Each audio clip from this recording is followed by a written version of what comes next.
ஒரு காலை வீட்டில் பால் பாத்திரம் காலியாக கிடந்தது. அதை பார்த்து டாம் கோபத்தில் சீறினான். இதுக்கு காரணம் ஒருத்தர்தான், ஜெரி. டாம் மெதுவாக ஜெரியின் ரெட்டில் சென்று பார்த்தான். ஆனா ஜெரி அங்கே தூங்கிக்கிட்டே இருந்தான். பக்கத்துல ஒரு பால் துளி கூட இல்லை. டாம்க்கு சந்தேகம் வந்தது. அப்படின்னா பாலை யார் திருடுறது? அவன் பால் பாத்திரம் அருகே கண்ணி போட்டான். இரவு. ஒரு சின்ன நிழல் பாத்திரத்தில் இருந்து பால் குடிக்க முயற்சி செய்தது. டாம் கண்ணியை இழுத்தான்.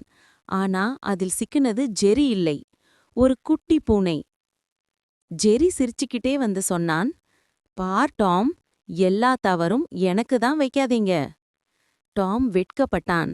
அவர் இருவரும் அந்த குட்டி பூனையிற்கு பால் ஊட்டி வைத்தார்கள். பிறகு மூவரும் சேர்ந்து மில்க் கார்டியன்ஸ் டீம் ன்னு ஒரு குழு அமைத்தாங்க. Milk guardians team